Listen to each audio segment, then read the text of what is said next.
We are finally here, the last chapter of the Genesis saga, and like chapter 2 it is short, in fact the shortest to date at about 26 minutes. Chapter 4 is the first chapter to not contain any elements of the original template. From here on the chaotic universe plot is in full effect, and the school setting takes a back seat. We now dive into the fantasy side with the day-to-day life not being covered like it was in the first 3 chapters. The chapter's title is inspired by the end of it, Race to the Top. This chapter's settings are changed compared to the first 3 chapters because the original 8 are now on a 3-week spring break. The story picks up during the end of the first week of spring break on a Friday night. We start off with 2 main characters, Chris and Daroun, the only 2 people at the moment that know about the Andiron universe. The 2 soon go to sleep and enter astral projection.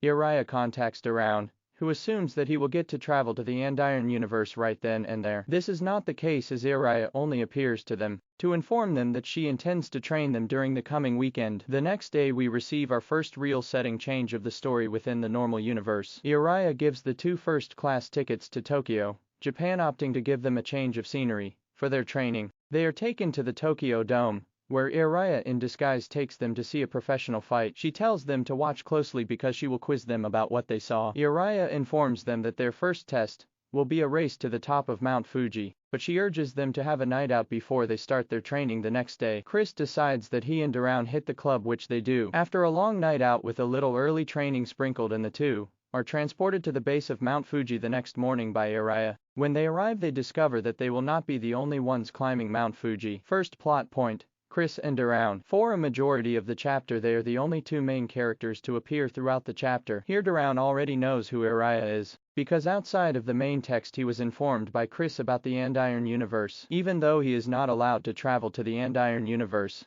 he remains focused but curious. Chris on the other hand is not as focused, opting to party when they are no longer with Uriah. Daroun questions as Uriah is keeping something from them.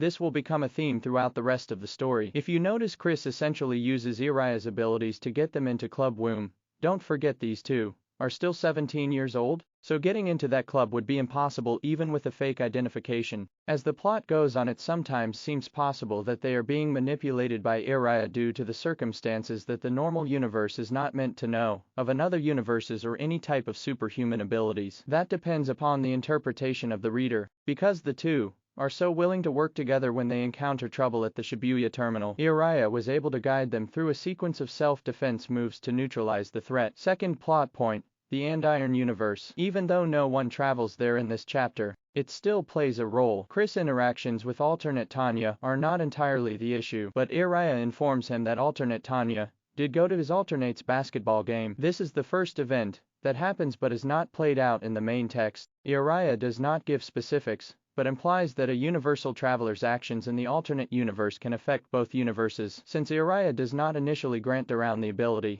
we can assume that alternate Tanya being invited personally by Chris and alternate Chris body had negative implications. And again, the normal universe's public has no idea that an alternate of their world exists. Following canon, anyone that is told or overhears any remnants of information of its existence is bound to defend it, as Chris and Daroun are now. There is no need to go any further, because the Andiron universe will continue to be expanded on in the coming chapters. Third plot point: Uriah. The first couple of times she appears, not much is known about her. We know that she can teleport and communicate with anyone by way of telepathy. In the early part of the chapter she reveals that she intends to teach them how to fight. She reveals that she is responsible for the safety of the universes. She also lets us know that Chris and Daroun are not the only humans that she has to deal with. More on that later. Shortly after, Uriah reveal that her main ability is that of illusion, meaning that she can make anyone hear or see whatever she wants. This explains how everything from Chris' trip to the Andiron universe, as well as his trip to Japan, is so conveniently set up. Always assume that Uriah is watching Chris and Daroun as well as any other developments that involve the normal and Andiron universes. By the end of this chapter she is now a support character in the role of mentor to the original 8, and will appear more prominently in the next saga. Fourth plot point: the introduction of flashbacks. Sometimes instead of a character directly describing an event, the event will play out where past events are presented in the main text. The amount of time between the present moment and the past event is revealed before every flashback. The end of it will inform you of when the story has returned to the present moment in the story. In chapter 4's case, is after Chris and Daroun not only see Brandy and Anna, but Tanya, Angela, Gabriel, and Daniel at the base of Mount Fuji. The flashback revealed that after Chris left at the end of Chapter 3 with Daroun going after him, Tanya, Anna, Brandy, Angela, and Gabriel followed them, and Tanya overhears Chris telling Daroun about the Andiron universe. Tanya, also outside of the main text, tells Daniel, and by the end of Chapter 4 all of the original 8 main characters have knowledge of the Andiron universe, which brings them into Uriah's employ. It is unclear if Brandy, Anna, Tanya, Angela, Gabriel, and Daniel were contacted by Uriah before Daroun, since the flashback reveals that the others, excluding Chris, all found out about the Andiron universe at the same time. Similar to the second plot point, this event also happens,